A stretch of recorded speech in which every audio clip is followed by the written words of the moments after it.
Eh bien, bonjour à toutes et à tous et bienvenue dans ce point météo du jeudi 2 avril. Un point météo dans lequel nous allons parler de la situation à venir sur notre pays, puisque en effet, à partir de ce week-end et surtout durant le début de semaine prochaine, nous attendons le premier gros coup de douceur du printemps qui va nous ramener des températures bien douces. On parlera donc des températures attendues dans ce point, avec même les premières chaleurs qui seront à attendre. On aura vraiment des températures dignes d'une fin de printemps, voire même d'un début d'été, des températures qui seront presque estivale sur certains secteurs. On parlera de tout ça donc dans ce point et on parlera également du potentiel orageux à partir donc qui mettrait à terme cette séquence bien douce, bien ces premières chaleurs tout simplement du printemps. Donc entre le mardi 7 avril et le mercredi 8 avril, il y a une possibilité d'une première dégradation orageuse du printemps. C'est encore très mal cerné par les modèles, donc pour moi il est quand même important que je vous en parle dans ce point, mais ça on en parlera un tout petit peu après. Tout d'abord, donc revenons sur la situation que nous connaissons actuellement. Et bien actuellement, nous sommes situés un petit peu, notre pays, la France, est situé entre deux régimes bien différents. On a d'un côté, du côté de l'Atlantique et du côté de l'ouest du pays, des conditions plus anticycloniques, et puis du côté de l'est, et notamment du coup de l'Europe du sud-est, du côté de la Méditerranée, on a plutôt des basses pressions. Donc notre pays il se retrouve un petit peu situé entre les deux, entre haute pression et basse pression, et bien en résultat, nous avons donc un flux de nord qui est advecté sur notre pays, avec donc une masse d'air qui est relativement fraîche, surtout en allant vers les régions de l'est donc qui est assez fraîche pour la saison. On est quand même un début avril. On a une masse d'air qui est assez généralement actuellement, donc durant cette journée du jeudi 2 avril par exemple, sous les 0 degrés à 850 hectopascales, ce qui fait que nous avons des températures qui sont légèrement sous les normes de saison. Bien qu'on a la présence de haute pression assez proche de notre pays, on a quand même des températures sous les normes, notamment en matinée et surtout en s'approchant des régions de l'Est. Par exemple, en cette matinée du jeudi 2 avril, nous avons eu des gelées presque généralisées à la moitié est du pays. Des gelées donc très généralement comprises, très fréquemment comprises entre 0 et moins 3 degrés entre Grand Est, Bourgogne-Franche-Comté et Auvergne-Rhône-Alpes, avec même localement on a atteint, donc c'est du côté du Grand Est, un moins 6,8 degrés à Mourmelon-le-Grand. Donc on a atteint localement, très localement certes, des fortes gelées, moins 6,8 degrés à Mourmelon-le-Grand, et du côté de la Bourgogne-Franche-Comté, moins 5,9 degrés à Chaumont. Donc ce sont des gelées qui sont parfois fortes. Généralement, c'est plutôt entre 0 et moins 3 degrés, mais c'est quand même des gelées qui sont dommageables pour la végétation. Donc malheureusement pour les agriculteurs, c'est une situation assez difficile avec cette végétation qui est en avance. Bon, heureusement, sans ces gelées, ça risque d'être fini pour les prochains jours. Enfin, ça va se terminer à partir de demain. C'était les dernières vraies gelées, puisque en effet, bon, demain, on attend encore quelques petites gelées notamment du côté de Champagne, du nord de Champagne-Ardenne. Voilà, des petites gelées généralement comprises entre 0 et moins 1 degré entre du côté du nord Champagne-Ardenne, nord-ouest Lorraine et est Hauts-de-France. Bon, il n'y a vraiment pas grand-chose à craindre, ce seront des faibles gelées. Voilà un petit peu donc pour cette situation. Donc globalement, ensuite, revenons sur le modèle CEP, le modèle à maille large, qui va donc vous expliquer un petit peu la suite de la situation. À partir de vendredi, donc à partir de la journée de demain, nous allons avoir le rétablissement de conditions plus anticycloniques, voilà, bien généralisées sur notre pays, le retour de l'anticyclone, qui va donc nous rapporter une masse d'air de plus en plus douce sur notre pays, ce qui va chasser l'air un petit peu plus frais. Et donc à partir de vendredi, à partir de demain, c'est pour ça qu'on aura de moins en moins de gelée, on aura une masse d'air un petit peu plus douce en altitude et qui deviendra même bien bien douce à partir de samedi. Et puis pour le début de semaine prochaine, voilà, regardez, absolument incroyable. On en reparlera juste un tout petit peu après. Donc tout d'abord parlons un petit peu de vendredi, donc la douceur qui va de plus en plus s'affirmer, notamment voilà, à partir de vendredi et surtout à partir de samedi, puisque c'est vraiment samedi qu'on attend une vraie bascule en altitude, avec des températures en altitude qui vont assez généralement dépasser les 8, voire même 10 degrés sur notre pays à 850 hectopascales, donc à l'altitude 2500 mètres, ce qui va donc faire bondir les températures, notamment en après-midi de samedi, avec voilà des valeurs. Ce sera le début de cette séquence bien douce, mais véritable début de cette séquence bien douce, il sera plutôt à attendre à partir de dimanche, notamment dans la région de la moitié sud et pas dans la moitié nord. Pourquoi? Donc voilà, regardez par exemple pour l'après-midi de dimanche. On aura dans la moitié sud des températures qui dépasseront facilement les 21-22 degrés sur une large moitié sud, mais par contre dans la moitié nord, notamment en s'approchant du nord-ouest, on aura des températures plus fraîches, hein, 11-12 degrés du côté du nord-ouest. Alors pourquoi? Eh bien en fait, cela, donc repassons sur le modèle CEP, c'est en raison d'une dépression qui va se creuser assez proche de notre pays finalement, du côté des îles britanniques, regardez, et qui va se creuser même d'ailleurs très rapidement. On aurait une dépression très creuse qui va donc se creuser du côté des îles britanniques en soirée de samedi et pour la journée donc du coup en après-midi de samedi sur les îles britanniques, ce qui va donc apporter une masse d'air un petit peu plus fraîche. Voilà, regardez, la masse d'air plus douce qui s'infiltre donc samedi, et puis dimanche, eh bien, on aura l'arrivée d'une masse d'air un petit peu plus fraîche en lien donc avec à l'arrière de cette petite dépression qui ne nous concernera pas, qui concernera seulement les îles britanniques, et puis ensuite ça filera vers la Scandinavie. Mais on aura à l'arrière une masse d'air un petit peu plus fraîche seulement donc sur les régions du nord-ouest, d'où donc le fait qu'on aura les températures qui auront du mal à monter en après-midi de dimanche du côté des régions du nord et du nord-ouest qui seront plutôt à des valeurs de saison, voire légèrement en dessous du côté du nord-ouest, alors que du côté du sud, eh bien, on a la masse d'air bien douce qui resterait hein, à 10-12 degrés à 850 hectopascales et donc des après-midi bien douces pour la période, hein, tout simplement. Et sinon, avec en ajout donc de cette masse d'air un petit peu plus fraîche, nous allons avoir un front froid qui va traverser donc notre pays, hein, qui apportera cette masse d'air plus fraîche et dimanche, mais un front froid qui n'apporterait presque pas de précipitations tout simplement puisqu'il serait totalement asséché par la masse d'air et puis globalement le gros de cette dépression est à attendre du côté des îles britanniques, pas sur notre pays. On aurait donc un front froid extrêmement peu actif avec des précipitations très faibles, voire même aucune, qui traverserait notre pays en journée de dimanche. Tout simplement donc à cause de l'anticyclone comme je vous l'ai dit et donc d'un assèchement de la masse d'air.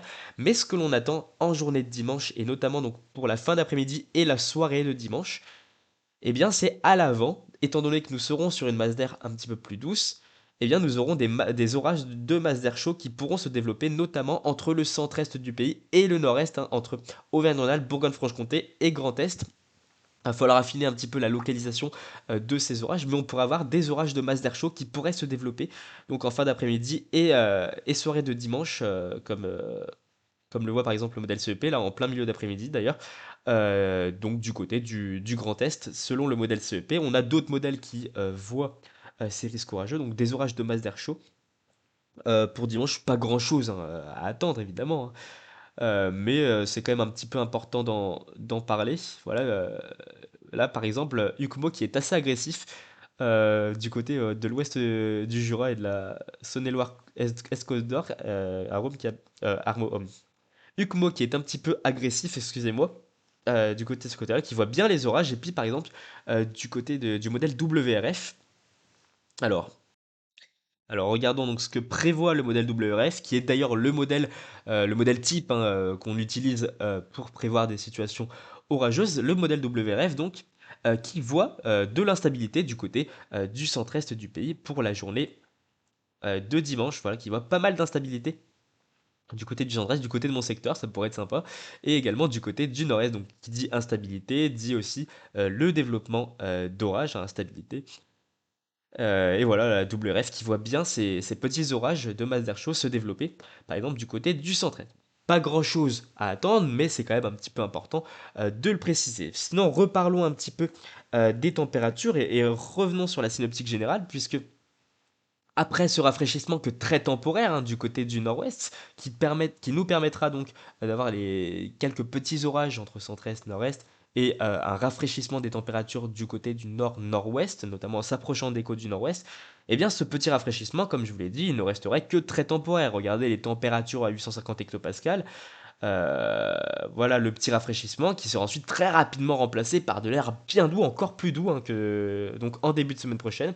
Comme je vous l'avais précisé dans l'intro, c'est vraiment le début de semaine prochaine qui sera le plus chaud, tout simplement. On peut utiliser le terme chaud, on peut utiliser le terme chaleur, puisque nous allons atteindre entre lundi et mardi le seuil de chaleur et même des températures bien élevées qui pourraient même localement s'approcher des 30 degrés, 29-30 degrés en allant du côté du sud-ouest. On verra ça un tout petit peu après lorsqu'on va regarder les cartes de température. Mais globalement, en regardant la synoptique générale, alors pourquoi est-ce qu'on va avoir cette remontée de chaleur? Eh bien, tout ça, c'est tout simplement en raison de ce gros système dépressionnaire, tout simplement, qui est situé dans l'Atlantique, qui va nous advecter un flux orienté au sud-sud-ouest pour le début de la semaine prochaine, et ce qui va nous faire remonter une dorsale anticyclone, remonter un anticyclone, et donc une masse d'air subtropicale directement en provenance du Maghreb.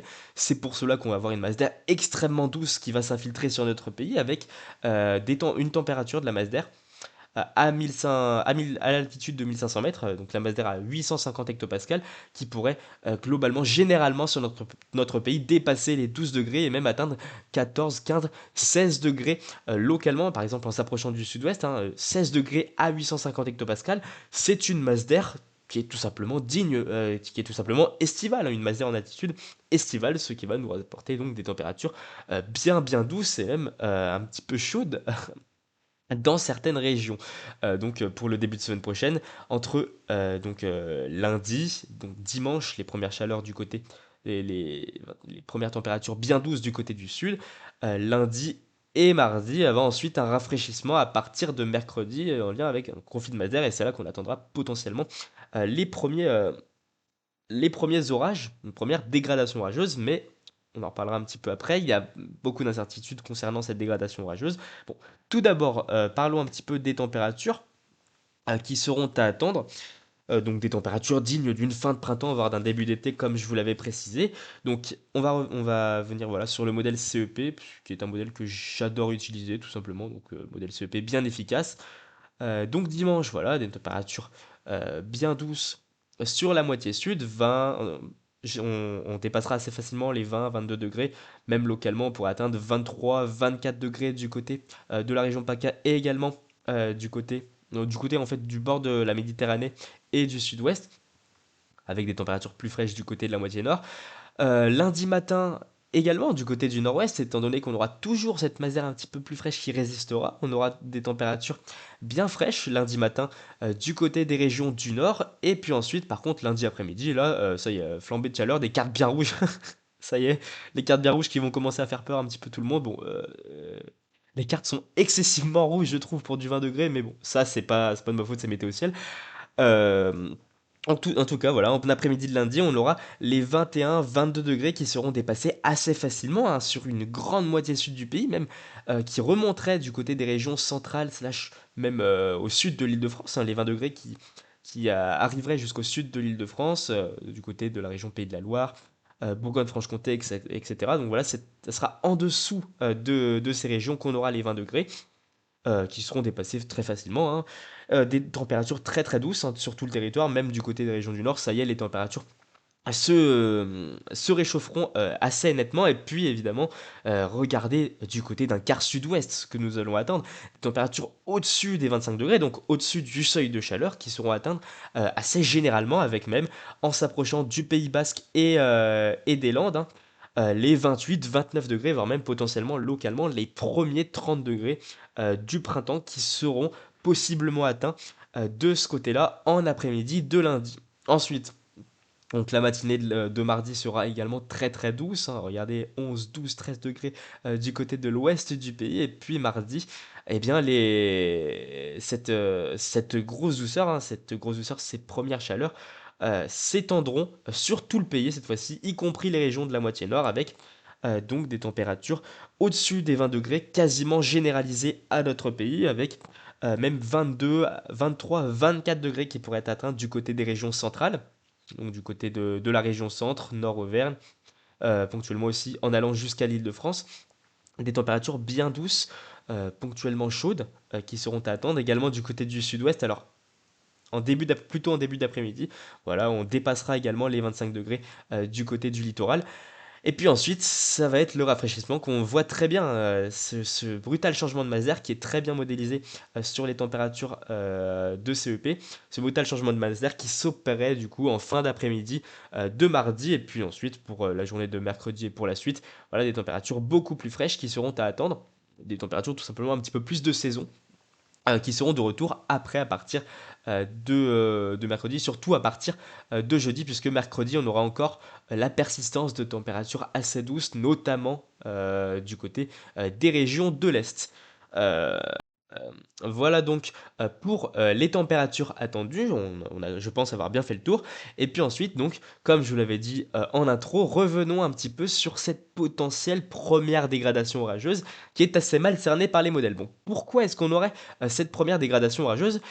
Eh bien, tout simplement, c'est en raison d'un Talveg qui va venir de plus en plus approcher de notre pays. Regardez donc ce gros système dépressionnaire qui nous advec donc ce flux de sud et donc cette remontée des températures en altitude et également au sol, hein. C'est en raison de cette dépression que nous avons donc l'anticyclone qui s'installe pleinement sur l'Europe et donc la grosse douceur qui s'installe pleinement sur l'Europe en début de semaine prochaine. Et bien ensuite, à partir, donc notamment à partir de mardi, et bien nous avons donc ce système dépressionnaire qui va de plus en plus s'approcher de l'Europe de l'Ouest, donc qui se situera plutôt du côté du sud de l'Islande, mais on aurait donc un Talveg qui serait également situé donc au sud de ce système dépressionnaire, un Talveg qui va quant à lui, de plus en plus s'approcher de l'Europe de l'Ouest à partir, donc qui s'approcherait de plus en plus, notamment à partir de mardi, et qui viendrait donc à se confronter à l'air plus doux. Donc, ce Talveg qui nous apporterait de l'air plus océanique, beaucoup plus frais en altitude. Hein.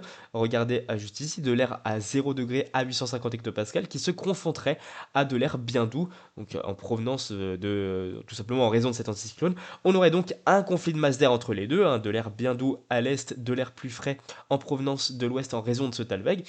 Le tout sous un flux de sud-ouest à cette dynamique hein, qui est donc propice aux orages. Hein. C'est une synoptique que l'on connaît très bien en été. C'est une synoptique génératrice d'orages avec flux de sud-sud-ouest, conflit de masse d'air.